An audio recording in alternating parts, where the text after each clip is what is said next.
La période active de la guerre franco-marocaine de 1844 a duré à peine 2 mois. Elle commence à proprement parler le 12 juin à l'arrivée du maréchal Bugeaud à l'Alamarnia. Elle se termine au milieu du mois d'août par les victoires d'Isly et de Mogador. Le traité de Tanger qui mettait fin à la guerre entre la France et le Maroc était dans son ensemble conforme à l'ultimatum précédemment remis au sultan. Il en différait cependant sur un point, au lieu de l'expulsion d'Abdelkader. L'article 4 stipulait simplement la mise hors la loi de Xémir de Mascara. Les Marocains s'engageaient à le poursuivre sur leur territoire jusqu'à ce qu'il en fût expulsé ou fût tombé entre leurs mains. Dans ce dernier cas, ils acceptaient de l'interner dans une ville du littoral ouest de l'Empire.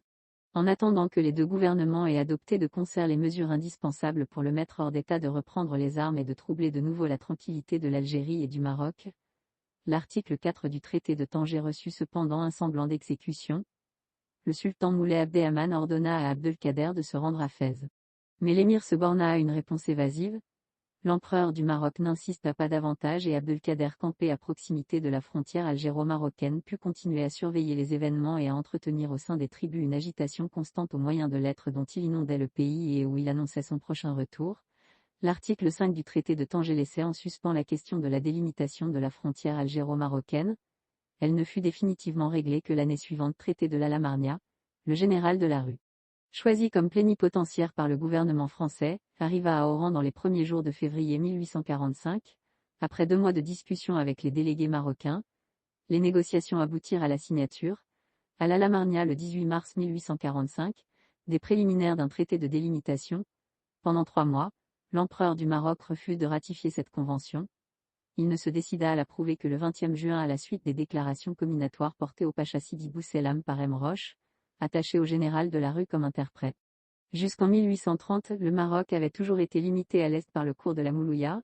C'était la rivière qui à l'époque romaine avait séparé la Mauritanie césarienne de la Mauritanie tingitane et qui, aux époques postérieures, avait séparé le royaume de Tlemcen du royaume de Fès.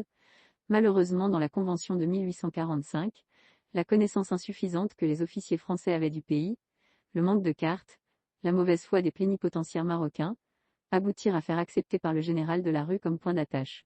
Comme tête de frontière sur le littoral méditerranéen l'embouchure de l'Oued-Adjerou, et partant comme frontière sur une certaine quantité de kilomètres le cours de cet insignifiant ruisseau, et sous ce rapport, il est incroyable, combien l'erreur commise par la Convention de 1845 a été préjudiciable. Il était évident que la limite entre le Maghreb et l'Algérie devait être prise à l'embouchure de la Moulouya et se continuer par ce fleuve et son opposé par le sommet. L'Oued-Dir, c'était là l'ancienne limite de la Tingitane et il ne semblait pas qu'il puisse élever le moindre doute à sujet. Depuis Salluste jusqu'au point reclus, tout le monde a su et dit qu'il ne pouvait exister d'autres frontières communes aux deux pays et dans ces éléments pour servir à l'histoire de l'Empire du Maroc.